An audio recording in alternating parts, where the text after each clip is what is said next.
네, 안녕하세요. 우리 재료역학 1을 공부하고 있는 주진원 교수입니다. 어느덧 이제 마지막 주차가 되었군요. 이제 남은 것을 우리가 계획대로 아주 잘 맞춰서 오늘 시간을 마치면 우리가 재료역학 1을 전부 공부하게 됐습니다. 우리가 주차별로 영상 시간은 지금 뭐 75분에서 80분 사이로 돼 있지만 저희 진도라든지 이제 강의 노트 이런 것을 보면은 3주, 그러니까 한 주일 3시간 할 양이 이제 거의 똑같이 진행이 되고 있습니다. 그래서 제가 재료역학 강의를 이제 우리가 강의실에서 하는 강의하고 거의 하나도 빼놓지 않고 모든 문제와 모든 진도를 이제 다 소화를 했습니다. 그래서 재료역학 강의를 들으신 분도 있고 안 들으신 분도 있을 텐데 요 정도 범위만 공부하면 우리가 재료역학에 대해서 충분히 어떤 지식을 가지고 있다고 이렇게 생각할 수 있겠습니다. 자, 이제 마지막 주차인데요. 오늘은 이제 그동안 배웠던 밴딩 모먼트하고 시어 포스 우리가 빔에서 있는 일들을 이제 문제를 좀 더 풀고 그다음에 실제적이고 복합적인 문제들이 어떤 것이 있는지 몇 문제를 더 다루고 이제 강의를 마치려고 합니다. 자, 이와 같이 우리가 이제 기둥에 뭐 이런 경우 많이 있겠죠. 우리가 뭐 신호등이라든지 표시판이라든지 이런 그 거리에 서 있는 뭐 보통 볼대라고 얘기 많이 합니다만은 그런 것을 보면은 그게 쇳덩어리는 아니겠죠. 그렇죠. 쇳덩어리로 세우면 엄청 생각보다 무지무지 무겁기도 하거니와 뭐 그렇게 할 필요도 없습니다. 이렇게 손으로 쳐보면 이제 통통 소리가 나는 이제 속이 빈 것을 우리가 이제 서큘러 튜브라고도 하고 지난 주차에서 얘기했던 할로우 실린더라고도 얘기하는데요. 자, 그런 데에 이제 힘이 옆으로 가해지는 경우, 이제 그런 경우, 뭐 좀 더 복합적으로는 나중에는 2학기 때 가면은 이것이 신호판에 뭐 판을 뭐 바람이 불어가지고 압력을 미룬 경우, 뭐 토션하고 밴딩 뭐 이런 것들이 다 복합적으로 작용되지만 지금은 일단 옆으로 이제 미는 경우에 시어 포스하고 밴딩 모멘트가 생겨나죠. 이제 그런 경우에 우리가 이제 공부한 시어 맥시멈 값은 얼마겠느냐. 그 다음에 우리가 이게 할로우 실린더라 그러면 이것을 똑같이 이거는 지금 이 문제는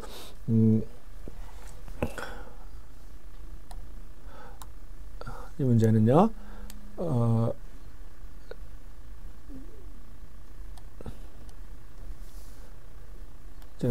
이와 같은 할로우인데 바깥 지름이 100mm, 안지름이 이제 80mm 이제 통인데요. 이것을 만약에 그냥 아까 말씀드린 대로 솔리드, 그러니까 솔리드 실린더라고 하죠. 속이 꽉 찬 그런 솔리드 실린더로 한다면은 그러면 이제 같은 시어를 만들기 위해서 얼마면 되겠느냐. 한번 예상을 해보십시오. 얼마쯤 되면 될까? 한 뭐 40mm, 50mm. 양으로 보면은 에어리어로 보면 100이고 80이니까 한 이 넓이로만 보면 한 이만큼 한 40mm, 50mm면 될 것 같은데 이제 그렇지 않은 모양이죠. 이제 그것을 한번 생각을 해봅시다. 자, 우리가 몇 가지를 우리가 안다고 생각하고 이 문제를 이제 좀 간단히 풀어보겠는데요. 지난 시간에 뭐 강조한 것은 두 가지 우리가 이번 챕터에서 하는 것은 시그마 x라는 것, 이게 마이너스 IC분의 MY라는 식. 자, m이 x의 함수이고 여기 y가 있죠. 그 다음에 타우 xy는 이것도 역시 xy의 함수인데 이것은 BIC분의 VQ. 그래서 Q가 Y의 함수고, 뭐 V가 X의 함수 이렇게 되죠. 그것을 계속 쓰고 있습니다. 그래서 요것은 우리가, 지금 이것을 우리가, 만약에 솔리드라고 생각한다면 이것이 뭐 우리가 IC가 4분의 파이 R 4제곱이라는 거 뭐 많이 했고요. Q는, 지난번에 반원이 거기에 무게중심을 3파이분의 4를 안다고 하면 3분의 2의 R 3제곱이라고 이렇게 얘기했습니다. 이것을 이용해서 우리가 할로우인 경우는 어떻게 되죠? 이것들이 개념이 에어리어에 대해서 적분을 한다. 에어리어에 대해서 적분하는 개념이라는 것은 에어리어를 다 무한히 더한다는 얘기죠. 그러니까 할로우 같은 경우 바깥에 있는 그 IC나 아니면 Q에서 안에 있는 걸 빼면 이제 계산을 할 수 있습니다. 그래서 그걸 이용한다면 할로우 샤프트인 경우는 IC가 4분의 파이에서 이거 대신에 바깥지름에서 안지름을 이제 뺀 거. 크게 봤을 때는 바깥과 에서 이제 안을 뺀 이렇게 우리가 에어리어에 대한 적분이니까 표시할 수 있다 이런 얘기죠. Q도 마찬가지로 자, 이것을 구했다고 생각하면 이제 3분의 2분의 R 바깥에서 이제 R 세제곱이죠. 이 세제곱으로 우리가 이제 계산을 할 수가 있습니다. 자, 그렇다면 타워 맥시멈은 어떻게 되겠습니까? 이 공식을 그대로 B는 어떻게 됩니까? 이게 맥시멈이 가운데서 일어나죠. 항상 중위축에서. 왜 그러냐면 여기까지는 다 이 에어리어에서 계속 더해지니까. y가 플러스인 지점이. 그럼 요 반원이기 때문에 요 폭이 중요하죠. 요거의 폭은 우리가 어떻게 표현할 수 있냐면 이 바깥 여기서 R2에서 R1을 빼는 거죠. 그게 두 개가 있으니까 이렇게 thickness 두 개가 되고요. 그 다음에 이제 IC는 이게 되고요. 그 다음에 V고 Q는 이제 이렇게 됐죠. 그래서 뭐 이것을 조금 정리를 하면 뭐 2가 지워지고 3분의 파이, 3파이분의 4P가 되고 이제 이런 것들이 뭐 인수분해가 일부 돼서 이런 거 인수분해 아시죠? R2-R1이라는 게 지워지죠. 위하고 아래하고 뭐 지우고 좀 하면 이와 같은 식이 여기서 이제 이거하고 인수분해해서 지우면 이제 뭐 이와 같은 식이 된다는 거 우리 고등학교 1학년 때 많이 했죠. 이런 것이 이제 나오는 거죠. 그래서 이 숫자들을 다 넣어보면 3파이분의 이제 숫자를 좀 맞춰야죠. 이게 6,675 뉴턴으로 줬네요. 그래서 뉴턴으로 바로 뉴턴으로 들어가고요. 이것을 미리로 여기서 계산하면 나오는 숫자가 4.68 메가파스칼입니다. 그래서 사실은 우리가 시어 스트레스를 공부를 많이 하지만 밴딩 스트레스에 비해서 보통인 경우에 이제 굉장히 작게 나옵니다. 시어 스트레스의 값이. 그래서 사실은 이제 크게 그 어떤 시어 스트레스가 우리가 빔같이 길면 길수록 좀 뭉툭하고 짧으면 짧을수록 시어 스트레스의 비중이 커지고요. 좀 우리가 보통 빔이라고 하는 것들은 시어 스트레스의 크기는 그렇게 크지 않을 수도 있습니다. 그래서 우리가 원하는 타워 맥시멈은 4.64. 이 타워 맥시멈은 시어가 맥시멈. 시어는 근데 여기서 뭐 시어 포스 다이어그램은 그리지 않았지만 시어 포스는 여기서부터 여기까지 다 똑같죠. P라는 크기, 이게 바로 그대로 시어 스트레스가 되죠. 만약에 밴딩 스트레스 같으면 밴딩 모멘트는 여기서부터 여기까지 이렇게 증가를 하죠. 그리고 이게 만약에 솔리드 샤프트라면 식이 어떻게 되냐면 타워 맥스가 B 곱하기 B는 ER이죠. 폭이니까 그냥 꽉 찼다면 그 다음에 이것은 IC 그 다음에 시어 포스 그 다음에 아까 여기서 약은 이거 이렇게 해서 정리하면 이렇게 되는데 그때 R0로 이게 되도록 R0를 구해보면 이것은 24.6 다이아미터는 49.2mm가 되면 이것이 49.2mm가 되면 똑같은 시어 포스 다이어그램이 된다. 그러니까 시어 스트레스를 갖게 된다. 뭐 이 정도 될래나요? 이게 80하고 60이면 생각보다는 제법 커야 된다. 에어리어를 구해보면 이게 훨씬 더 클 겁니다. 왜냐하면 이게 유리하니까요. 자, 이런 이제 간단한 문제를 좀 풀어봤고요. 자, 조금 이제 뭐 실제적으로 있는 복잡한 문제이고 아까 밴딩 스트레스를 구할 때도 마찬가지였지만 여기서도 좀 비대칭적이면서 좀 이 분포도 조금 생각해 봐야 될 이제 그런 문제를 이제 최종적으로 풀어보도록 하겠습니다. 그래서 이것도 이제 심플 서포트가 두 개가 있고요. 그 다음에 이 심플 서포트가 뭐 2m, 2m, 2m 가고 힘이 두 가지가 집중 하중이 가해지는데 이것은 이제 중간에 10kN이 가해지고 끝에도 4kN이 가해지는 그런 문제입니다. 그러니까 여기서 뭐 굽혀지면 아마도 뭐 이렇게 돼서 끝이 내려갈 수도 있고요.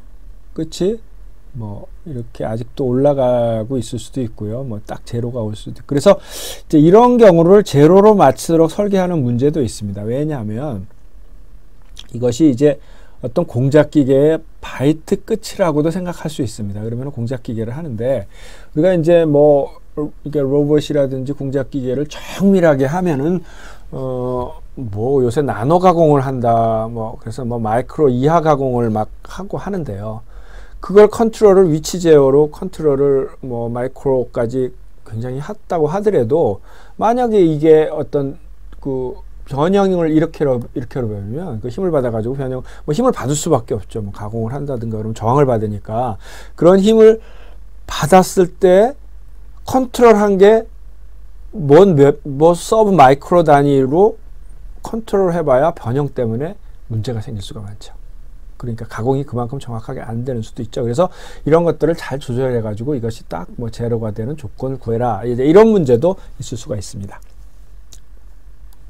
자, 그런 종류의 이제 문제이고, 그 다음에 이 단면은 박스인데, 박스가 아주 그 대칭인 박스가 아니라 위에는 40이고, 밑에는 20, 60, 40, 20이네요. 20인 그런 이제, 박스 모양의 비대칭적인 분포를 가집니다. 자, 여기서 우리가, 스트레스 2점에서의, 뭐 2점이라는 것은 이제 위치로 봤을 때 여기서 1.5m이고요. X로 봤을 때는 Y로 봤을 때는 바로 이 지점이네요.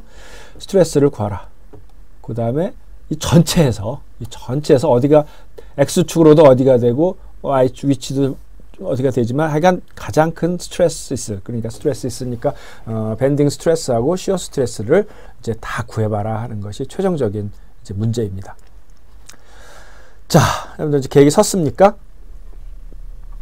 이거는 여태까지 우리가 이제 6장, 7장 뭐 이런 것들을 전부 종합판이라고 할 수 있겠는데요. 하나하나 풀어보도록 하죠. 자, 우선 제일 먼저 해야 될 일이 뭘까요? 제일 먼저 해야 될 것은 이제 이거를 우리가 밴딩 모멘트하고 시어 포스 분포를 받아가지고, 자, 이것이 이제 비대칭 문제이기 때문에 맥시멈의 가장 큰 점은 어디냐, 미니멈의 가장 큰 점은 어디냐, 이런 것들을 우선 알아야 됩니다. 그러려면 이제 분포를 알아야 되겠고, 그러려면 맨 처음에 우리가 시도해야 되는 것은 이제 반력을 구하는 일이겠죠.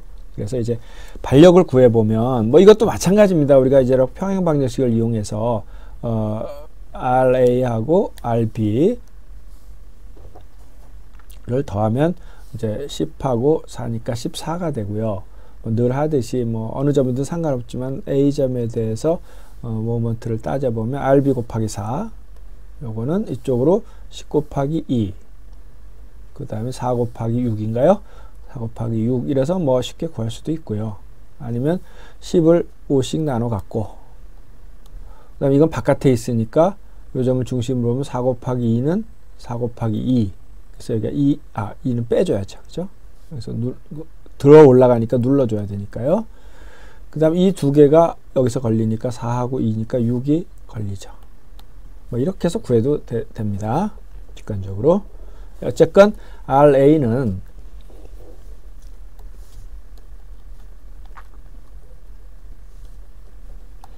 RA는 3kN이 됐고요. RB는 이제 11kN으로 이제 결정이 됐습니다. 그거 가지고 뭐 우리가 여태까지 해왔으니까 시어 포스 다이어그램부터 한번 그려볼까요?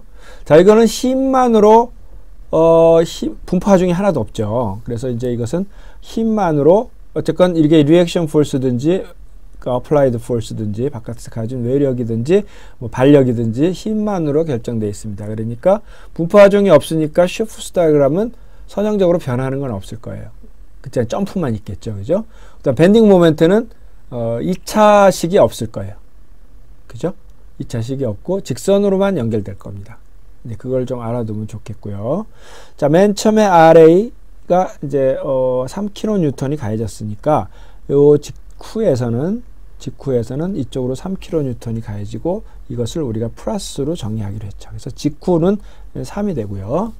그 다음에 뭐 변동사항이 없죠. 하나도. 그냥 뭐 힘이 쭉 가해서 여기 시어 포스가 힘들이 쭉 가해지니까 이거 항상 여러분들 그 뭐 특히 시험이라든지 이럴 때 급하게 할 때는 밴딩 모멘트하고 시어 포스하고 막 이 혼란이 일어나 가지고 뭐 거리에 비례해서 막 올리고 막 이런 내리고 막 이런 사람도 몰라서 그러는 게 아니라 찬찬히 생각하면 분명히 알 수 있는데 밴딩 모멘트하고 이건 혼란이 일으키지 않도록 조심하십시오. 힘이 더 이상 가해지지 않으니까 힘은 그대로 가고 있죠. 자, 그래도 반대 방향으로 10kN 큰 힘이 쭉 내려왔습니다. 반대 방향이니까 플러스에서 마이너스로 10이 뚝 떨어지겠죠. 여기 전후에는 10만큼 차이 나는 시어 스트레스가 존재를 하게 됩니다. 그래서 마이너스 7까지 떨어지고요. 그 다음에 또 변동사항이 없죠. 힘이 가해지지도 않았고 분포하중이 계속되는 것도 아니고, 그러니까 이것이 이제 균일하게 쭉 가고 있습니다. 그 다음에는 이제 발력이 밑에서 위로, 그러니까 이것은 플러스 쪽에 시어 스트레스 점프를 만들겠죠. 근데 그 크기는 큽니다. 아주 11kN이니까 다시 이제 10만큼 내려왔는데 11만큼 올라가 가지고 여기 이제 4가 되고, 그 다음에 뭐 변동사항이 없이 이제 계속해서 가게 되죠. 그죠? 자, 이런 분포를 가집니다. 거꾸로 이쪽에서 해보면요. 거꾸로 이쪽에서 보면 여기가 4가 가게 되니까 요 토막을 생각해 보면 이쪽에 4kN이니까 이쪽으로 4kN이 작용되죠. 자, 요것을 우리가 이렇게 되는 것을 마이너스로 하기로 했죠. 그렇게도 좋고, 저는 항상 이쪽으로 되니까 플러스 섹션에서는 아래로 내려간다. 그러니까 플러스다. 저는 뭐 이렇게 하길 좋아합니다. 그래서 어쨌건 이쪽이 잘 맞아 들어가고 있죠. 자, 그 다음에 밴딩 모멘트 다이그램을 한번 보죠. 뭐 우리 많이 이런 걸 해왔기 때문에 그렇게 어렵지 않게 우리가 생각할 수 있는데요. RA 때문에 생기는 모멘트밖에 없죠. 일단은 처음에 일단 제로죠. 왜? 모먼트가 잡는 이런, 이제 우리가 지금 계속 심플 서포트들을 풀어가지고 픽스트 되는 문제들을 별로 안 풀어봤는데, 여러분들 연습 문제, 책에 있는 연습 문제들을 좀 본인들이 자세하게 해가지고 이것은 이제 픽스트 되어 있는 경우를 또 이제 좀 다양하게, 우리가 이제 6장에서는 그것을 밴딩 모멘트를 만들고 뭐 시어 포스를 하고 이런 데는 그때는 문제가 많이 있었으니까 이제 그런 문제를 응용하면 되겠습니다. 지금 이런 거를 구하는 것은 그렇게 어려운 것은 아니고, 우리가 최대값 을 구하고 이럴 때만 좀 신경을 쓰면 되죠. 그래서 밴딩 모멘트는 처음에 이제 잡지를 않으니까 모멘트가 제로부터 시작을 하고, 그 다음에 이제 RA서부터 떨어질수록 우리가 생기는 밴딩 모멘트는 뭐 많이 했지만 다시 한번 얘기를 하면 이만큼 X만큼 떨어진 지점에서의 요 지점의 밴딩 모멘트라는 것은 무슨 뜻이죠? 외력에 대응하기 위한 힘에서의 내력이죠. 내력 모먼트니까 이것을 이 방향으로 이것을 잡아줘야, 그죠? 뭐 이것이 스트레스가 됐든지 간에 어떻게 간에 결국 그건 리절턴트라고 합니다만은 그 결국은 그것들의 합이 이와 같은 모먼트가 되는 이제 그런 상황이 돼가지고 이제 이 크기는 이제 이것을 우리가 이렇게 되는 모먼트를 플러스로 하기로 했고, 이것이 아주 가까운 x가 거의 0인 지점에서는 RA는 커지더라도 거리가 없으니까 거의 0이다가 점점 증가를 하죠. 거리에 따라서. 그래서 여기까지 계속 증가를 해서 그 크기는 RA 곱하기 여기 왔을 때는 2m가 돼서 RA가 3kN니까 3이 6까지, 이제 6이라는 숫자까지 이제 비례를 하게 되겠습니다. 우리가 여기 분포 하중에 갔을 때는 뭐 2차식도 나오고 그랬었죠. 자, 그 다음에는 어떻게 되나요? 의외로 이런 문제들이 간단한 문제이면서도 좀 혼란이, 우리 하던 대로 또 막 복잡하게 2차식으로 그림을 그리고 그런 수도 있습니다. 자, 이거는 이거대로 이렇게 가죠. 계속 뭐 RN이 있으니까 계속해서 이렇게 가죠. 그런데 여기서부터 우리가 반대 방향으로 훨씬 더 큰, 기울기가 큰 거죠. 그런 것이 이렇게 또 이거를 그러니까 나왔죠. 두 개를 합치면은 이제 여기서 꺾어지겠죠. 그죠? 이제 올라가는 것보다 내려가는 게 더 크니까 내려오겠습니다. 이제 내려오는데 이제 여기까지 왔을 때 얼마가 되는지를 보면 되죠. 그래서 이제 직선적으로 내려오는 건 분명하고, 여기까지는 변동 사항 없이 쭉 내려오고 있고요. 그 계산하면 되죠. 그래서 RA가 3이니까 3 곱하기 플러스 쪽으로 3, 4, 12. 플러스 12. 그 다음에 이거는 마이너스죠. 거리는 짧지만 힘이 크니까 10 곱하기 2. 마이너스 20. 그러니까 마이너스 8만큼까지 내려오고 있죠. 그 다음에 얘는 이렇게 올라가고 얘는 내려가고, 그래서 결국은 이렇게 계속 갈 텐데, 또 여기서 이번에는 플러스 쪽에 제법 큰, 그 길게 더 크네요. 이런 게 쭉 나왔죠. 그래서 이것이 두 개 합쳐지면 올라갈 텐데 올라가서 이쪽이 0이 된다는 거 알고 있죠? 이렇게. 자, 그렇게 생각해도 좋고, 이제 4 곱하기 2에서 마이너스 8이 됐다고 생각할 수 있습니다. 그래서 이런 그림이 되게 간단한 그림이 되는데 이제 이걸 놓칠 수도 있습니다. 자, 이런 문제하고 여기 뭐 분포하중이 가해지는 문제하고 좀 비교해서 생각해 보면 좋을 것 같아요. 자, 어쨌건 지금 있는 상태에서 우리가 보니까 시어 포스는 제일 큰 것이 플러스로는 4, 마이너스는 7이었고요. 밴딩 모멘트는 밴딩 모멘트 다이그램이죠. 이거는 시어 포스 다이그램이고요. 밴딩 모멘트는 플러스 6이 가장 이거 킬로뉴턴 미터예요, 아직. 그 다음에 마이너스 8이 가장 작습니다. 자, 이것도 아주 큰 차이가 나는 건 아니기 때문에 윗면, 아랫면을 이제 다 검사를 해줘야 됩니다. 그 다음에 해야 될 일은 우선 이 점부터, 한 정해진 점부터 이제 스트레스를 구해 나갑시다. 자, 그러기 위해서는 우리가 이제 필요한 식들, 뭐 또 한번 다시 쓰면 시그마 x는 마이너스 IC분의 my, 그 다음에 타워 xy는 BIC분의 VQ 이렇게 되는데, 지금 이제 모먼트하고 시어포스를 구한 셈이죠. 그러자면 이제 공통적으로 필요한 것이 이제 IC가 되니까 IG를 구해야 되는데, IG를 그냥 구할 수는 없죠. 그래서 IG를 구하기 위해서 어떻게 하나요? 우선 중립축을 먼저 구해야죠. 그래서 이게 뭐 대칭의 문제라면 가운데가 중립축이 되겠지만 그 중립축부터 구해야 이제 되는 문제가 생기죠.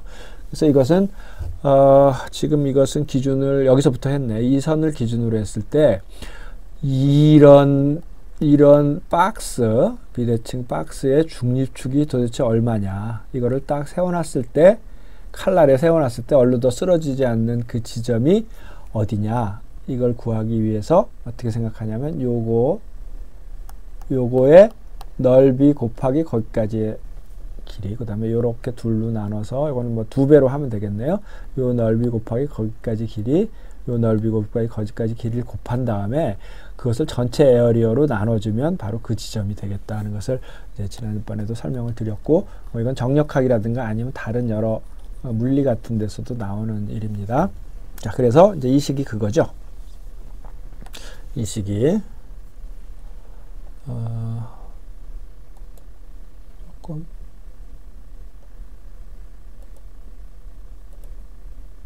좀 작게 할까요? 네, 조금 작게 하겠습니다. 이렇게 해서 보면, 자, 이거 중립축을 구하기 위해서 밑에서부터, 뭐 위에서부터 해도 여러분들 한번 위에서부터 한번 계산을 해 보십시오. 그럼 똑같은 숫자가 나오는지. 이것을 이렇게 4개로 나눈 것 내려서 생각하면 더 좋겠죠. 그래서 밑에는 넓이, 그래서 80 곱하기 40. 그 다음에 옆에 2개 있는 것은 이제 2배 곱하기 폭은 20이고 높이는 60이죠. 60. 그다음 밑바닥에 있는 것은 폭이 80에 높이는 20. 자, 이런 넓이를 가졌는데 각각의 넓이는 밑에서부터 y를 가졌는데 맨 위에는 전체가 120인데 40이니까 20만큼 빼서 100. 그죠? 옆에 두 개는 어떻게 되나요? 옆에 두 개는 20하고 중간이니까 30이 돼서 50이 되겠네요. 그래서 이거는 두 개는 그 넓이는 밑에서부터 50까지 가지게 되죠. 그 다음에 이제 밑바닥에 있는 것은 이 넓이가 80 곱하기 20이고요. 거기까지 y는 10이 되죠. 그래서 만약에 여기서부터 뭐 하든 뭐 중간서부터 하든 그건 자유입니다만 똑같이 나옵니다. 63.3mm다. 아래서부터 63.3mm가 무게중심이다. 그러니까 어떻게 됐나? 약간 이 박스가 무거우니까 가운데인 60보다 조금 더 위로 중립축이 올라갔네요. 원래 딱 중심은 여기고 면적 중심은 더 위로 갔을 것 같고요. 자, 그 결론은 이 점이 이렇게 63.3이 됐고, 그러니까 전체가 120이니까 이것만 써놓은 거죠. 나중에 계산할 때 편리하니까 56.6으로 계산이 됐습니다.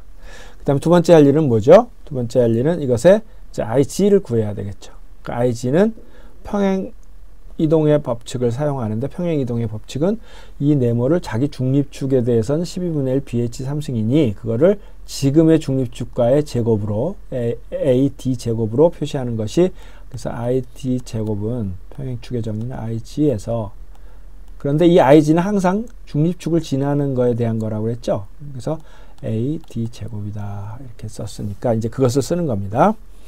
그래서 ID는 이제 이게 블럭이 이제 세 가지로 나눠져 있으니까요.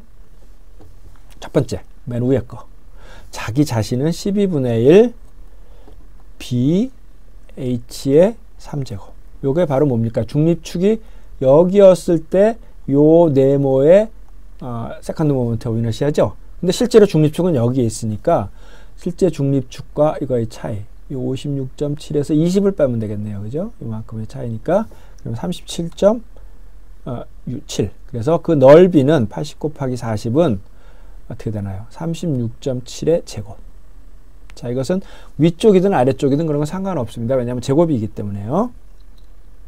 그다음 옆에 걸 계산합니다. 옆에 거는 두 개가 있는데 각각은 12분의 1 BH 3제곱인데 이거 조금 시프트 돼 있죠.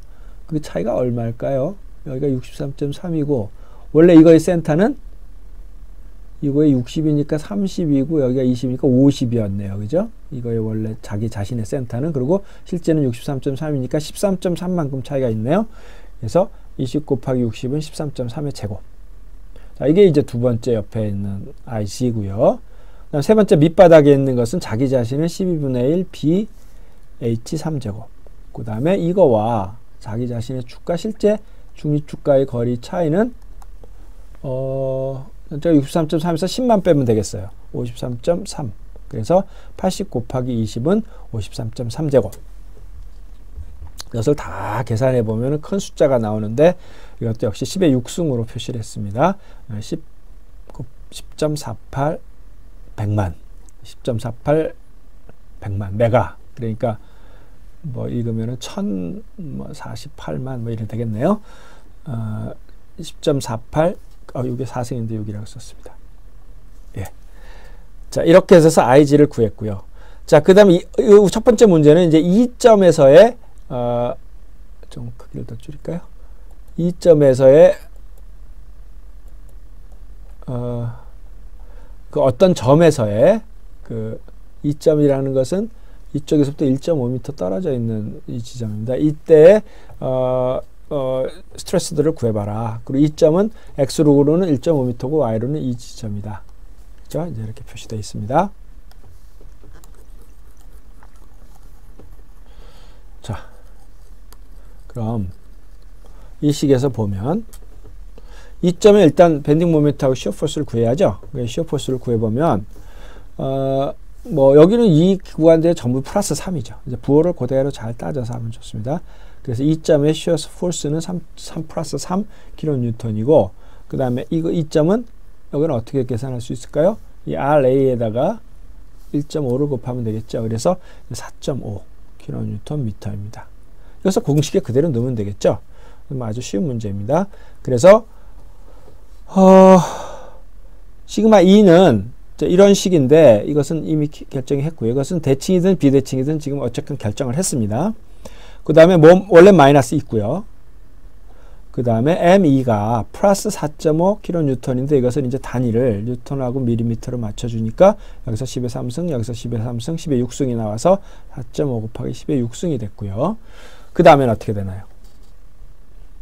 그 다음에 이제 중립축으로부터 Y라는 거는 중립축으로부터의 거리죠.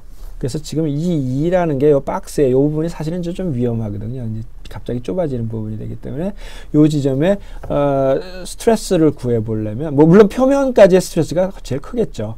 그러나 이제 뭐 이 부분이 더 크겠죠. 그죠? 이제 그러나 여기서는 지금 63.3이 56보다 크니까 더 커지겠지만 지금 이 지점의 스트레스를 우선 보는 거니까요. 자, 그 맥시멈을 구하는 문제는 다음에 있고요. 그러니까 어떻게 되겠습니까? 이것이 y를 여기서 결정해야 되는데 y가 얼마가 되나요? 여기가 이 중심이 63.3이고 여기서부터 여기까지는 여기서 이게 56.7이니까 여기서 40을 빼면 되겠네요. 그죠? 16.7. 그래서 56.7에서 40을 뺀 y. 지금 어느 딱 지점에 스트레스를 구하는 거 했더니 컴프레시브 스트레스가 이게 이제 이렇게 눌러지니까 약간 위쪽에 있으니까 이쪽에 스트레스가 약간 압축응력이 마이너스 7.16 메가파스칼이 걸렸죠. 그럼 시어 포스는 이제 식을 그대로 사용하면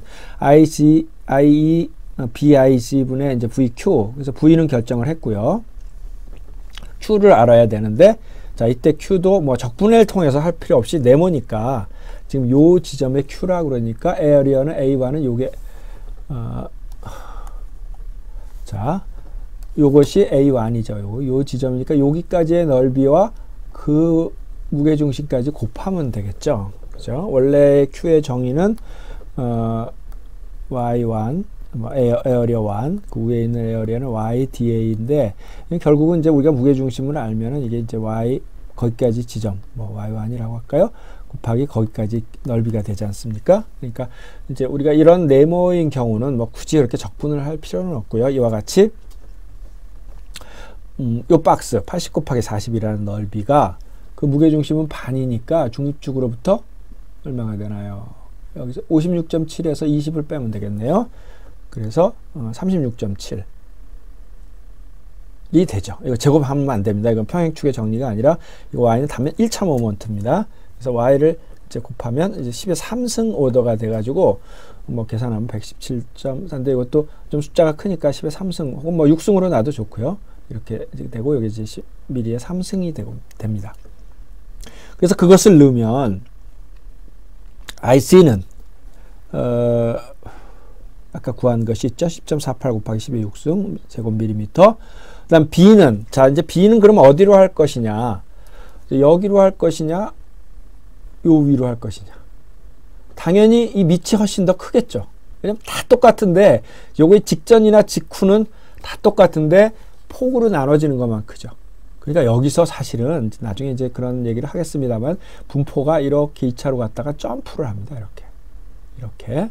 이런 분포를 가져서 이 부분이 갑자기 커지는, 이 부분이 갑자기 커지기 때문에 우리가 위험한 스트레스를 보려면 당연히 작은 B를 가지고 얘기를 해야겠죠. 그래서 그 작은 B는, 20이 되니까 지금 한쪽이 20에 두 개니까 2 곱하기 20이 되겠고요. 그 다음 시어 포스는 3 곱하기 10의 3승. 그 다음에, Q는 117 곱하기, 117.44 곱하기 10의 3승. 이것도 밀이죠. 이렇게 하면 뭐 이렇게 3승, 6승이 지워져 버리고 나머지 계산을 하면 이것이 이제 크지는 않습니다. 0.84 메가파스칼이라는 이제 스트레스가 생기게 되죠. 그래서 이것을 예전에 요 2라는 요건 점입니다. 점에 대해서 스트레스를 표시해 보면 컴프레시브 스트레스가 3.16. 그죠? 마이너스니까. 근데 이거 쉬어 스트레스는 플러스가 나왔는데 보통 우리가 플러스라면 이렇게 되죠. 이걸 플러스로 잡았기 때문에 0.84 이렇게 되는 거 아니냐. 그런데 우리가 시어 포스를 지금 이쪽을 플러스로 잡았죠. 왜 이렇게 모순을 하느냐. 시어 스트레스를 이거를 플러스로 한다면 시어 포스도 이쪽을 플러스로 하지. 자, 그러면 또 딴 데서 커다란 모순이 많이 생겨가지고 막 꼬입니다. 그래서 하여튼 간에 그렇게 한 책도 있습니다. 시어 포스를 이걸 위쪽으로 하는 것을 플러스로 한 책도 있는데 이제 그래도 하니까 더 불편한 일들이 이제 많이 나타나기 때문에 여기서 한번 바꿔주는, 어디선가 한번 바꿔줘야 되는데 여기서 이거가 플러스로 나오는 것은 시어 포스를 이걸 플러스로 놨기 때문에 이렇게 되는 것을 플러스로 한다. 이제 나중에 2학기에는 요거를 다시 한번 부호를 바꿔주는 일이 생기는데요. 어차피 이해하시겠죠? 그러니까 우리가 시어 포스를 왜 그랬냐는 묻지 마시고, 왜냐하면 뭐 물어봐도 되지만 시어 포스는 그렇게 하는 것이 딴 데서 어차피 모순이 막 생깁니다. 그래가지고 뭐 모순이라 할 것까지는 없지만 막 이 사인 컨벤션에서 막 굉장히 좀 어려운 점이 생기기 때문에 이게 국리 끝에, 고미 끝에 밑으로 가는 것 시어 포스를 이제 우리가 플러스로 우리 책에서는 했기 때문에, 이걸 플러스로 했기 때문에 그런 경우에 맞춰서 플러스가 나오면 이제 이런 상태가 되게 되죠. 그래서 이거 보통 얘기하는 이런 걸로 얘기하면 마이너스 값이 되겠죠. 그죠? 그래서 그림을 그리라 그러면 이와 같은 이점에 걸리는 이 압축력과 그 다음에 시어 스트레스가 이와 같은 형태로 걸리게 됩니다. 자, 그 다음엔 이제 지난 시간에도 했지만 우리가 밴딩 모멘트에서 맥시멈을 구해봤지만 이제 시어 포스도 맥시멈 점을 구해봤다. 이 시스템 전체에서 텐션의 맥시멈, 뭐 혹은 뭐 컴프레시브의 맥시멈, 그 다음에 시어 스트레스 맥시멈을 구해봐라. 어딘지 뭐 그런 거 주어지지도 않았죠. 자, 그래서 구해야 할 점은 우리가 밴딩의 맥시멈부터 먼저 생각하면 밴딩 모멘트가 가장 플러스 쪽으로 큰 마이너스 7과 마이너스 쪽으로 큰 마이너스 8, 이것도 크기도 비슷비슷하네요. 이 크기의 두 점을 고려를 해줘야 되겠죠. 자, 이거는 그냥 생각해가지고 이제 해본 겁니다. 아까 이제 두 점을 다 고려를 안 하고 어떻게 될까 한번 머릿속에서 생각을 해봅시다. 텐션의 맥시멈은 어떻게 될까요? 자, 텐션의 맥시멈이 되는 지점은 어디일까요? 요 지점의 밑바닥 63.3 되는 지점이 텐션 맥시멈이 후보고, 또 하나는 좀 더 큰 8이지만 어딥니까? 윗면이 되겠죠. 이거 마이너스니까 우리가 플러스가 돼야 원래 마이너스 있는 식이니까 이거는 이렇게 내려가고 이렇게 되니까 위에 면이 텐션이 되죠. 이 면에서의 56.7인 윗면, 그죠? 거기가 텐션이 되겠죠. 어떤 것이 더 클까요? 결국은 이게 좀 작은 대신에 이게 큰 게 됐죠. 밑바닥이니까. 그러면 결국은 이게 7대 8이 이거 대 이거가 어떤 게 더 크냐가 좌우가 되겠죠. 어떤 게 더 큰가요? 다시 한번 얘기하면 이거는 요 지점 56.7이 가장 크고 7인 경우는 63.3이 큽니다. 뭐 비슷비슷한데요. 그래도 요 차이가 좀 적은 것 같으네요. 7, 8보다 이거 차이가 3.3에 6.6이니까 10% 요거의 10% 정도 차이 나는 거죠. 여기는. 근데 요거는 8하고 7이니까 8분의 1이니까 10%가 조금 넘네요. 그러니까 요 차이는 얼마 안 되는 거죠. 그죠? 이 y의 차이는 어떻게 보면 얼마 안 되는 거고, 요 y 차는 얼마 안 되는 거고, 요거의 차이가 더 크니까 여기서 이럴 때 텐션이 맥시멈이 된다는 걸 생각해 볼 수 있겠죠. 안 되면 두 군데 다 해보시면 됩니다. 해보시면 그 결과가 그렇게 나올 겁니다. 그러니까 제가 말은 텐션이 일어나는 데를 우선 뭐 이렇게 자꾸 생각을 하는 게 좋습니다. 그래야 우리가 공학적으로 센스도 늘고, 이제 뭐 우리가 수학만 가지고 문제를 이렇게 나왔으니 얼마다 이렇게 하는 것은 어떻게 보면 진정한 엔지니어라고 하기는 좀 그렇습니다. 엔지니어라면 항상 폭넓게 생각하고 옆 사람하고 토의하고, 뭐 저는 그렇게 생각합니다. 뭐 우리가 전 레포트를 낼 때도 그룹을 져가지고 서로 상의해라. 물론 베끼지는 말고 다 보고서는 자기가 쓰더라도 서로 상대방의 생각과 자기의 생각을 교환하면서 하는 것이 엔지니어다. 우리가 뭐 고시 공부하듯이 도서관에서 딱 하고 신문지 옆에 딱 놓고서 이거는 공학이는 아니다. 저는 그렇게 얘기를 합니다. 그래서 항상 남의 뭐 공학이라는 게 뭐 누가 얘기하기엔 모방에서 시작한다고 하지 않습니까? 그러니까 우리가 어떤 것을 하여튼간 실용적인 것을 우리가 공학이라고 개념은 인간에게 이로운 것을 만들어내는 것을 최고의 목표로 하기 때문에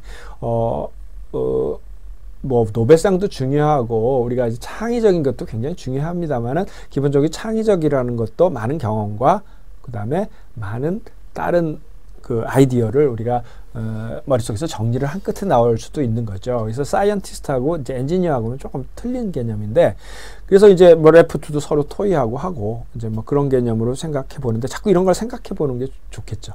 다시 한번 말씀드리면, 자, 텐션이 맥시멈이 일어나는 부분은 이게 밴딩 모멘트가 식으로 표현해도 그렇고요. 식으로 표현만 하면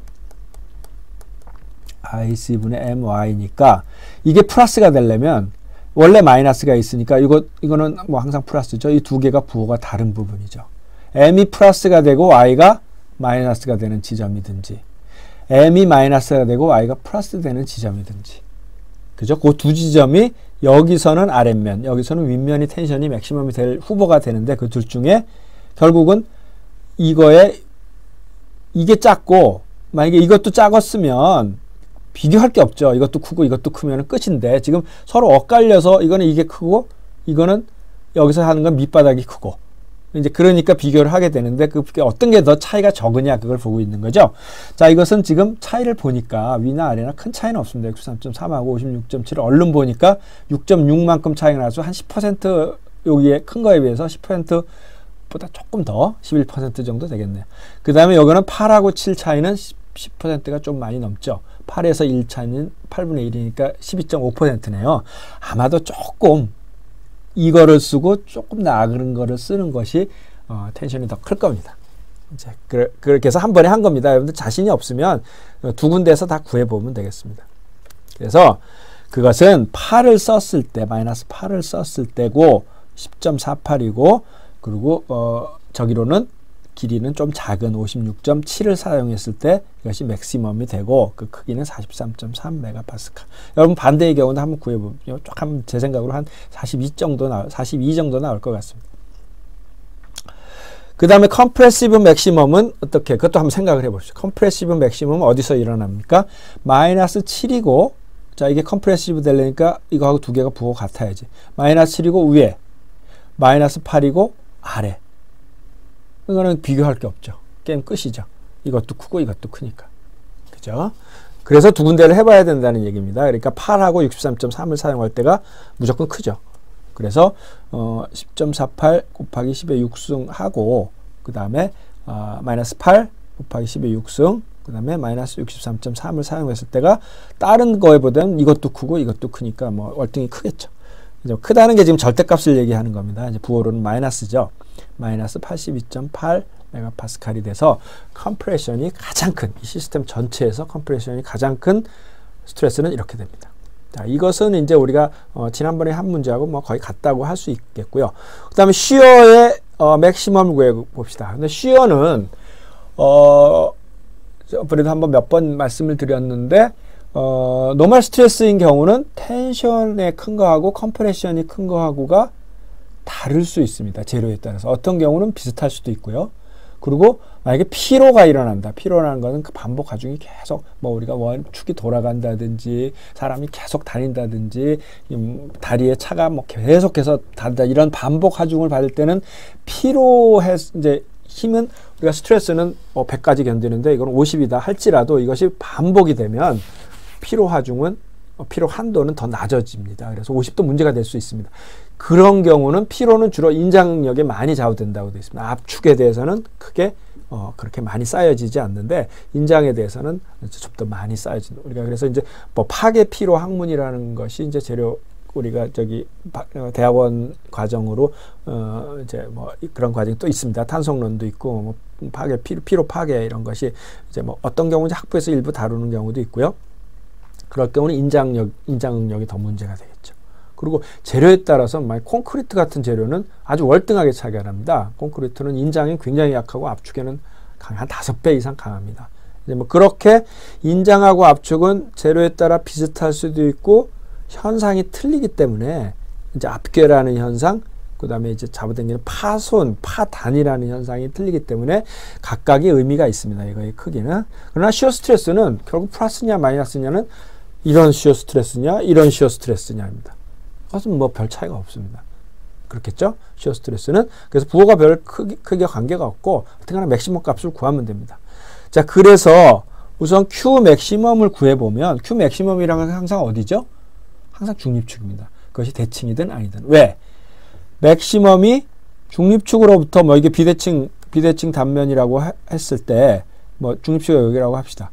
여기 이만큼을 했을 때가 맥시멈이라는 얘기죠. 이것부터 더 내려오면 y가 마이너스로 갔기 때문에 자꾸 없어지기만 하죠.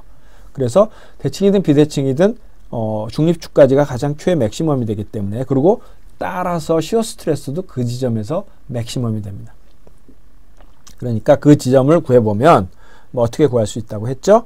이것을 여기가 맥시멈이니까 에어리어는 에어리어는 이제 요런 거 2개 하고요. 그 다음에 요런 거 하나에 대한 것을 나눠서 생각하면 되겠죠. 그래서 여기로부터 이 넓이 곱하기 거기까지 무게중심. 그 다음에 요 넓이 2개 곱하기 거기까지 무게중심. 요게 Q의 맥시멈이 됩니다. 여기서부터 좀 밑으로 내려오면 이게 다 마이너스가 되는 거죠. 그래서 그것을 이제 머릿속에 두고 한번 계산을 해보면요. 이게 뭐죠? 117.44. 어디서 구한 값 같은데요? 여기 있네요. 이게 2점에서 2점이 바로 그 아까 요걸 계산한 거죠? 요거 80 곱하기 40하고 36.7. 이걸 다시 쓰면 좋을 걸. 자, 이게 이 값이고요. 이게 이 값이고, 그 다음에 옆에 있는 것들은 2개인데, 그 크기가 20 곱하기 요 길이는 얼마인가요? 56.7에서 40을 빼니까 16.7이고 거기까지 중심은 그거의 반이겠네요. 그죠? 그렇게 계산한 겁니다. 그래서 Q 맥시멈이 16.7 요게 넓이고요. 거기까지의 Y는 반. 9점 요거의 반이죠. 계산하면 전체가 123 곱하기 이거는 보통 10의 3승으로 표현하면 딱 맞습니다. 제곱이 되고 그러면 그때가 맥시멈이 되는 거죠. 그리고 시어 스트레스도 맥시멈. 시어 스트레스는 여기가 마이너스 7이었죠 아까. 이 부분이 마이너스 7이었습니다. 이걸 아까 제가 잘못했는데 여기 6이군요. 6이면은 뭐 비교할 것도 없네요. 그죠? 이쪽이 훨씬 큰 게 아까 텐션에서 이거 비교했을 때 이거 6이니까 뭐 당연히 이게 크겠네요. 그죠? 그리고 요게 마이너스 7이었네요. 아까 이 부분이. 그래서 이게 지금 시어에 크니까 이것은 이게 크든 상관없이 큰 쪽이 좌우지간 이제 시어는 큰 쪽이 문제가 되겠죠. 그래서 시어 맥시멈 이 마이너스 7 곱하기 킬로뉴턴 쓰니까 뉴턴으로 만들어졌고요. 그 다음에 Q의 맥시멈은 123 곱하기 13승 세제곱 밀리미터로 바꿔줬고요. 그 다음에 이것은 IG죠. IG가 되고 그 다음에 폭은 작은 쪽이 이제 커지게 돼가지고 2 곱하기 20. 네, 그렇게 계산했을 때 나오는 값은 마이너스가 나와요. 마이너스 2.05. 마이너스라고 그러니까 그림을 그리면 이제 이렇게 되겠죠. 그죠? 이렇게 되는 시어 스트레스가 이제 맥시멈이 되는 이제 이런 값이 되게 됐습니다.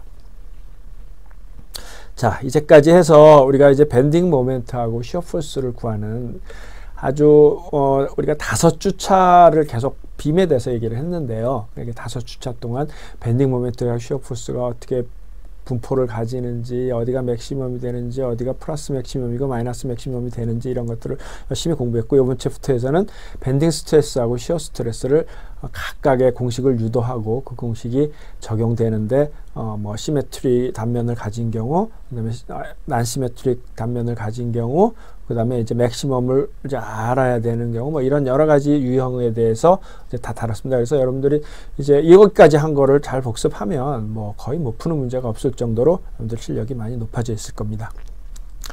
자, 그 다음에 이제 우리가 빔은 아직까지 아이빔을 뭐 그렇게 다루지는 않습니다. 왜냐하면 특별한 거는 아니기 때문에, 아까 박스빔하고 비슷한 형태이기 때문에 거기다 이제 대칭이죠, 아이빔은. 그래서 훨씬 더 쉬운 문제가 되기 때문에 뭐 굳이 다루지는 이제 않았지만, 실제적으로 이제 뭐 여러분들 뭐 공사 현장이나 이런 데서 많이 봤지만 아이빔이라는 게 뭐 굉장히 유리하지 않습니까? 왜? y제곱을 막 크게 바깥으로 이 DA를 갖다 이쪽으로 바깥쪽으로 막 보내버렸으니까요. 이제 그런 부분은 프렌지, 그 다음에 연결 부분 외부. 근데 이게 없으면 안 되겠죠. 그렇다고 바깥쪽에 이렇게 크게 두 개만 놓으면 각각이 떨어졌으니까 중립축이 또 각각이 돼버려가지고 그건 뭐 별 의미가 없습니다. 그래서 중립축을 멀게 해서 띄워놓으려면 사이 연결을 해야 되는 거죠.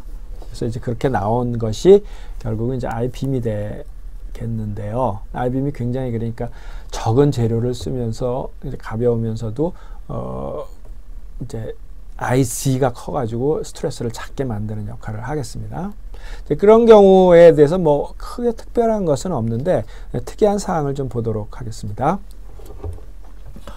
그래서 이제 프린지의 경우, 이런 프린지의 경우는 뭐 렉탱글, 여기까지는 렉탱글러 크로스 섹션하고 같죠.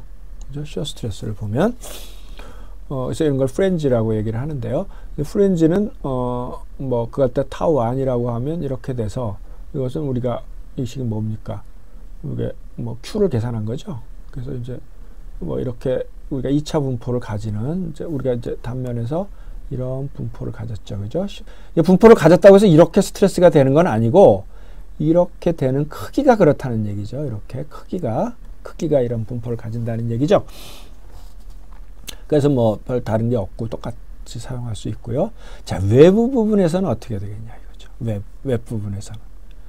웹 부분에서는 Q가 지금 이것만 하는 것이 아니라, 이제 여기서는 밑으로 올랐는데 우리는 이제 위로 유도를 했죠. Y를 위로 했으니까 여기까지를 다 포함하죠.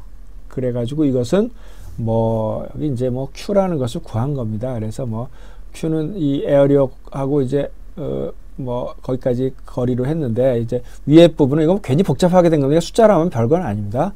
B 곱하기 이거 넓이죠, 넓이.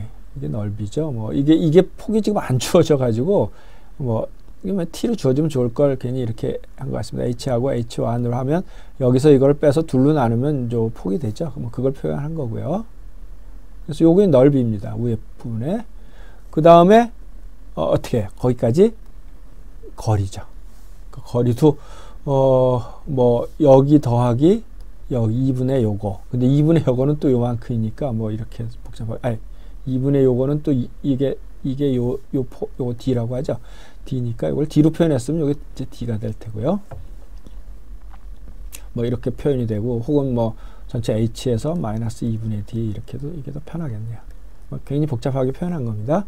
어쨌건 지금 중요한 것은 Q는 요 외부 부분에서는 요거 더하기 요만큼이라는 얘기를 하고 있는 겁니다. 그래서 이것도 마찬가지로 T 곱하기 요 길이를 뭐 굉장히 복잡하게 표현했네요. 또 그래서 여기는 이제 이거는 2분의 H1에서 Y를 뺀 거, 요 길이고, 뭐 거기까지의 또 이제 중심이겠습니다. 그래서 Y 더하기 요거에, 요건데 요거의 반 더해준, 이제 식이 뭐 괜히 복잡한데 큰 의미가 있는 공식은 아닙니다. 그러니까 지금 이거를 H1으로 해가지고 괜히 이렇게 복잡하게 되는데, 그래서 좀 정리를 해보면 이제 Q는 이렇게 됩니다. 이것은 이게 Y의 함수로 지금 나와 있죠. 맥시멈 값이 아니라 Y만큼 떨어진 지점에 이거의 Q가 되죠.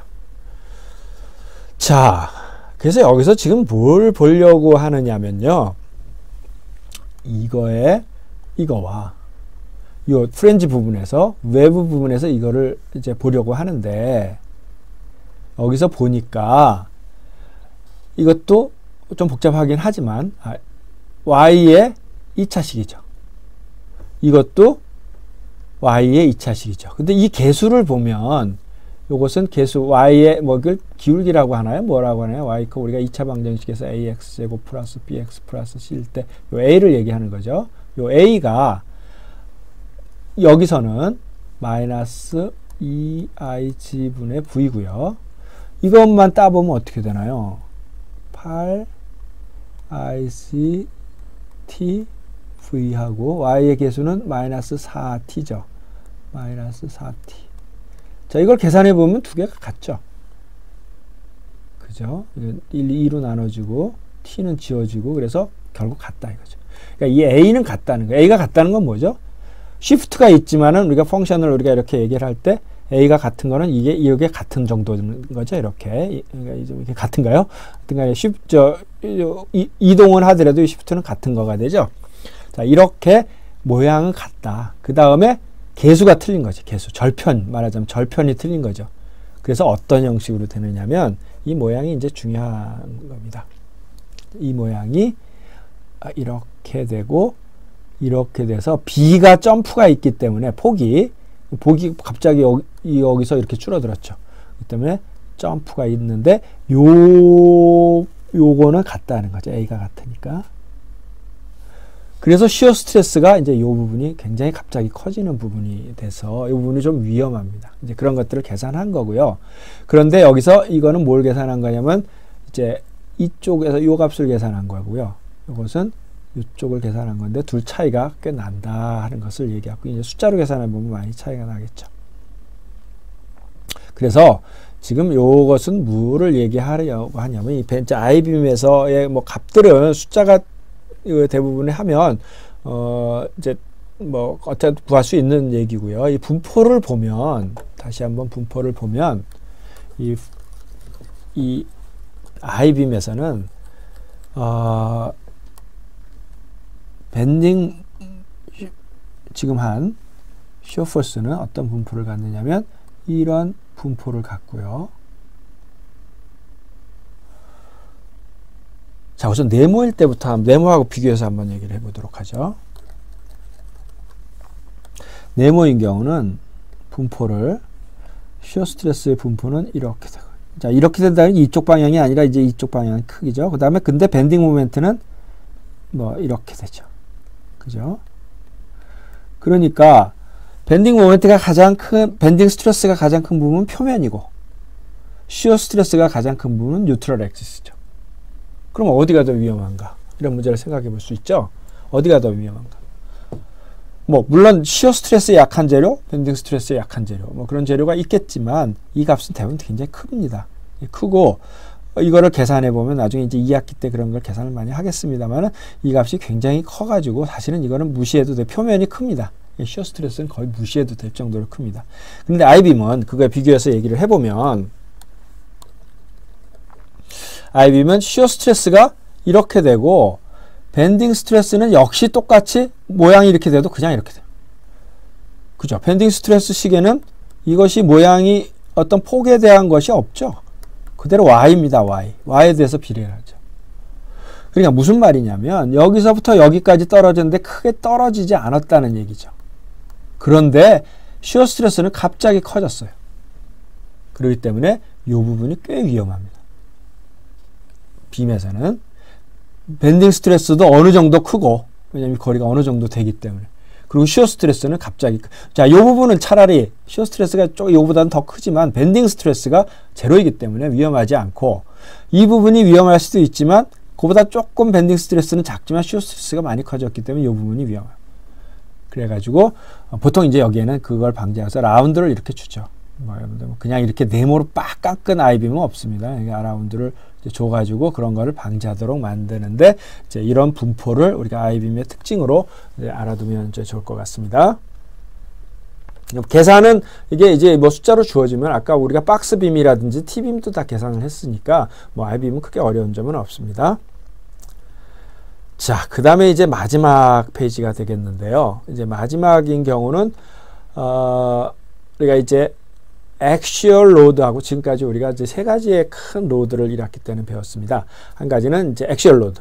그러니까 뭐 우리가 기본적으로 그림을 하면 이렇게 표현을 했죠. 그렇지만 기본적으로 이렇게 표현했지만 여러 가지 스트럭처에서 일어나는, 아주 복잡한 스트럭처에서 일어나는 일들이 뭐 이런 것들이 다 이런 액슈얼 로드. 왜? 여기서 밴딩을 이런 핀으로 연결이 됐기 때문에 쉴 수가 없습니다. 이거는. 그렇기 때문에 늘어나는 거 아니면 줄어드는 거. 그렇기 때문에 이것은 각각을 봤을 때 액슈얼 로드를 갖는 그런 멤버이죠. 뭐 그런 거를 했었고, 그 다음에 이제 토크를 받는 거, 그 다음에 이제 밴딩을 받는 거. 자, 그렇다면 힘이 이렇게 사선으로 만약에 가한다고 한다면 이거의 성분인, 축방향의 성분인 이제 이쪽과 그 다음에 이제 횡방향의 성분인 Q가 있는데, 이 S 때문에 액슈얼 로드인 노멀 스트레스가 발생되고, 그것은 이 단면에 어떻습니까? 균일하죠. 그 다음에 이 QA에서는 두 가지의 힘 또는 모먼트가 생기는데, 바로 여태까지 공부했듯이 시어 포스와 밴딩 모먼트가 생기죠. 그래서 뭐 이것에 대한 분포 어떻게 되냐 여태까지 얘기를 했고요.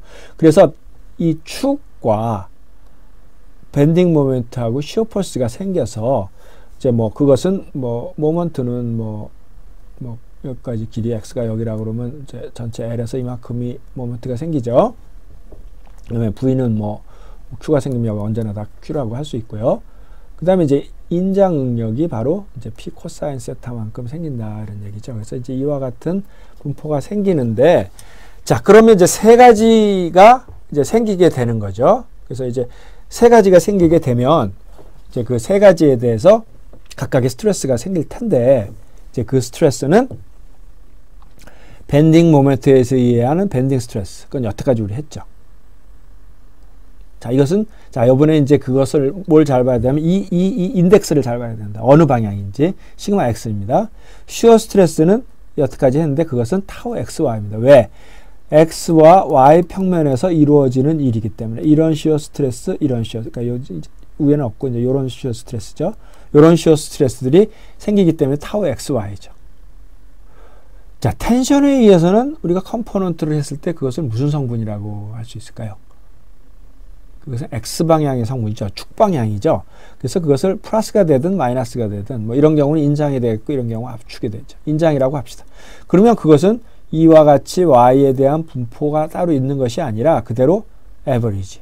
그러니까 그 힘을 에어리어로 나누면 균일하게 분포를 하게 되죠. 자, 이와 같은 세 개의 스트레스가 생기는데 요것도 시그마 X고 요것도 시그마 X입니다. 그죠? 이것은 균일한 Y고 이것은 선형적으로 분포하는 스트레스가 되죠. 그죠?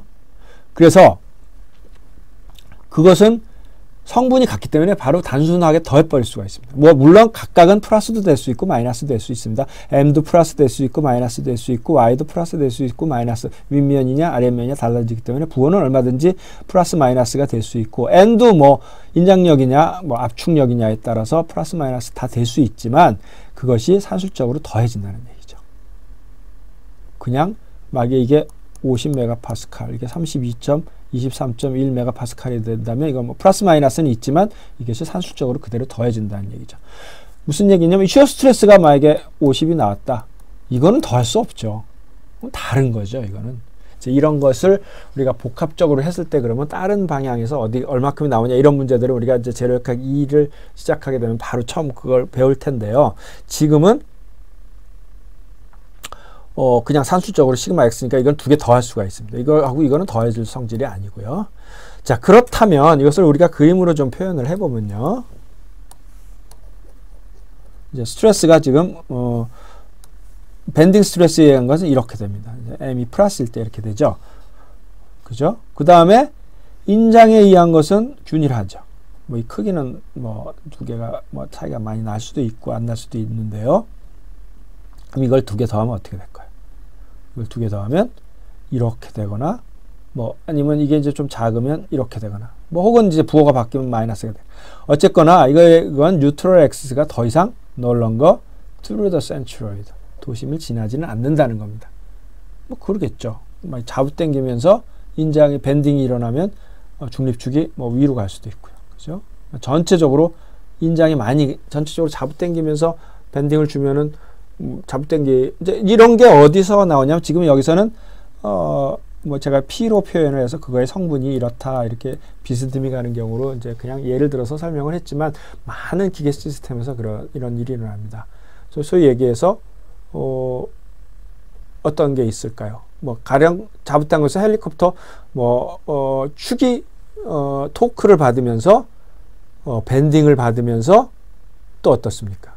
인장을 받을 수 있죠. 축이 볼트를 잰다. 볼트를 잰다 그러면 어떻게 되나요? 볼트는 무슨 역할을 하죠? 볼트의 역할은 여러 가지가 있죠. 그래서 볼트도 무슨 삼각나사, 사각나사, 뭐 사다리꼴 나사, 뭐 둥근 나사 이렇게 여러 가지 나사가 있지만 기본적으로는 우리가 그 삼각나사에서 사용하는 게 체결입니다. 체결. 그리고 주로 사각나사나 사다리꼴 나사는 효율을 높게 해가지고 이송입니다. 뭐 잭을 이용해서 뭘 든다거나 아니면 무슨 어떤 컨트롤을 위해서 뭐 무빙을 시킨다든지 그리고 아주 정밀하게 하기 위해서는 백래시를 없애기 위해서 둥근 나사를 사용하기도 하고 뭐 다른 이제 뭐 어떤 볼 소켓 이런 걸 쓰기도 하고요. 뭐 이제 여러 가지 나사가 있습니다. 볼트의 역할은 기본적으로 크게 두 가지입니다. 체결과 이송.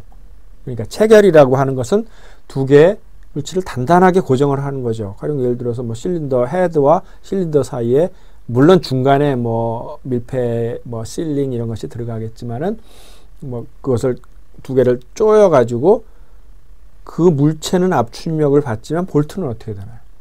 볼트는 인장력을 받죠. 여러분들 이런 거 뭐 혹시 본 적 있을지 모르겠는데 뭐 M3나 M4 아주 가는 나사 조그만 손에 잡히는 나사들 드라이버로 막 돌리다 뚝 부러지는 수가 있습니다.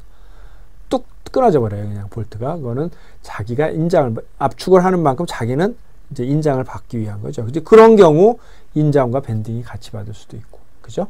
그래서 이제 그런 기계 구조물에서 복합적으로 우리는 재료역학을 이제 실제 문제에 응용하기 위해서 각각 단위별로 배웠지만 이제 복합적인 문제는 재료역학 2에서 이제 일부 배우겠지만 우리가 현 생활에 있는 것을 이제 잘 응용할 수 있도록 하기 위한 겁니다. 이제 그런 경우 뭐 이렇게 중립축이 꼭 가운데 아닐 수도 있고 복합적으로 하중을 가는데 어려울 건 없습니다. 각각의 계산을 잘해서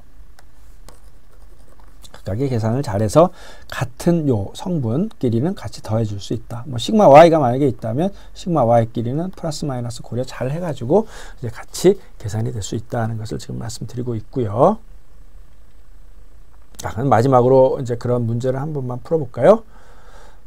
자, 이 문제는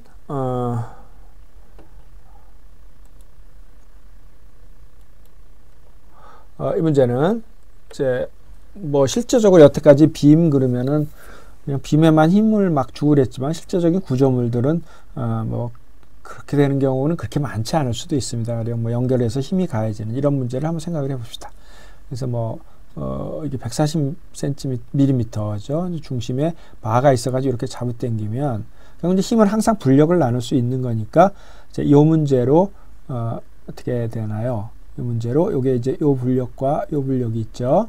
그래서 요 불력은 이게 60도니까 사인 30도가 되죠. 2분의 1이 되겠고 요 불력은 2250이 가해지는 문제. 그러니까 요게 이제 이거와 이거로 나눌 수 있고요. 이거는 2250이고, 이것은 뭐, 이게 잘못된 것 같으네요.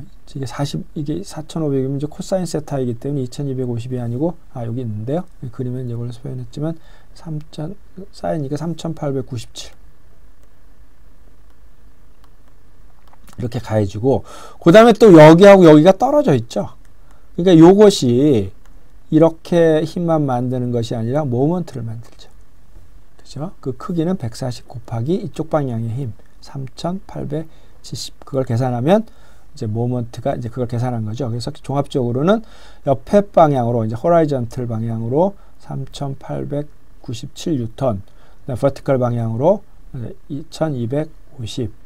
그 다음에 여기서 모먼트가 가해지는 문제로 이제 우리가 모먼트가 가해지는 문제는 그렇게 많이 취급을 안 했습니다만은 요거는 이제 PH하고 D를 곱해가지고, 뭐 이걸 하고 이제 미터로 이걸 밀리미터로 이제 했군요. 다시 여기서는 밀리미터로 고쳐버렸기 때문에 3897 곱하기 이제 140을 하니까 이제 이와 같은 숫자가 나왔습니다. 요거 세 개가 가해지는 문제가 됩니다. 자, 이런 경우는 롤러 조인트 가지고는 안 되겠죠. 이것이 핀 조인트로 이쪽도 막아야죠, 가는 걸. 그래서 발력을 계산해 보니, 뭐 발력은 이쪽 방향 이거 하나밖에 없으니까 어떻게 되나요?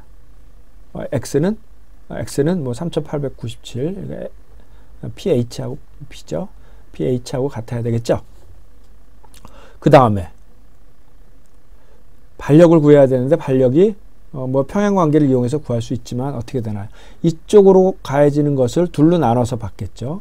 그러니까 2250을 1125씩 나눠 갖고, 그 다음 이 모먼트에 의해서는 짝 힘을 갖죠. 우력이라고 하는 거.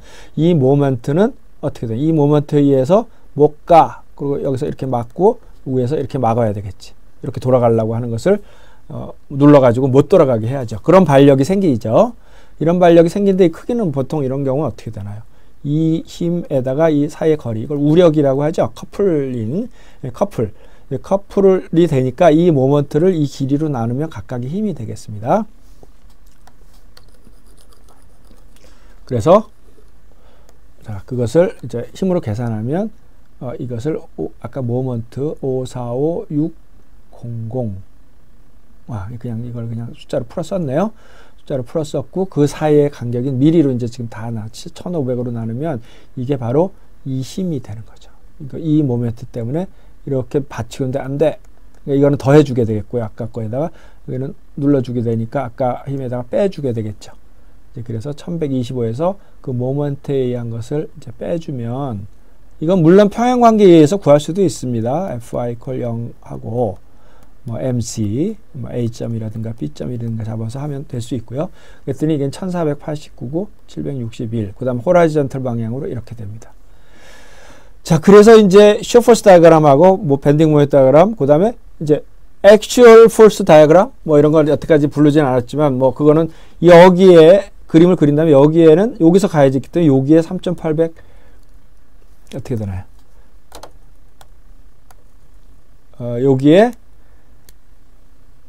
여기에는 3800 다쳐버렸네요. 3897이 가해지고, 여기는 어떻게 되죠? 여기서 힘을 가했으니까 여기 그냥 밀려버리죠. 그러니까 이제 이렇게 되겠고, 그 다음 V는 시어 포스 다이어그램은 RAY가 1489, 여기 1489니까 1489에서 쭉 가다가 2250이 들어왔죠. 2250만큼 내려가요. 모먼트는 어떻게 된다고요? 시어 포스 다이어그램은 아무 영향을 안 미친다고 그랬죠. 그러니까 1489에서 이만큼 빼질 테고, 이것은 이 RB하고 같아지겠지. 결국 마이너스 791. 이런 시어 포스 다이어그램이 되겠고요. 밴딩 모멘트 다이어그램은 어떻게 되나요? 자, 이것은 밴딩 모멘트를 만들지는 않습니다. RAY가 1489 곱하기 쭉 거기에 비례해서 이 지점에서 이렇게 작용되니까 플러스 쪽으로 길이에 비해서 쭉 올라가겠죠. 그래서 올라가면 1489에다가 750을 곱하면 이제 이만큼, 이게 뉴턴하고 밀이죠. 이만큼이 가해지는데 그 다음에 모먼트가 들어가면 어떻게 되죠? 이 모먼트는 이 모먼트하고 반대 방향이죠. 그러니까 여기서 뚝 떨어지게 되죠. 여기하고 여기 사이에서. 그 얘기는 여러 번 했었죠. 그래서 그 모먼트가 얼마냐면 545,600만큼 뚝 떨어져 가지고 실제로 이제 남는 것은 이만큼 떨어지니까 0.571 곱하기 10의 6승만큼 모먼트가 남고요. 그 다음에는 어떻게 되죠? 그 다음에 이쪽이 0이 돼야 되니까 뭐 이런 여러 가지 힘들에 의해서 이제 직선적으로 변한다는 걸 우리가 쉽게 알 수 있죠. 뭐 이쪽에서부터 따져봐도 좋고요. 이쪽에서 따져보면 RB 곱하기 이런 밴딩 모멘트가 이렇게 작용하니까 그거에 대응하는 밴딩 모멘트는 이렇게 되고 플러스 엑셀선은 이렇게 되니까 부호는 플러스인데 크기는 RB 곱하기 여기까지 750. 이게 RB 곱하기 750이겠죠. 그죠? 자, 그래서 맥시멈 값은 M 맥시멈은 여기고 그죠? 요 지점이고 그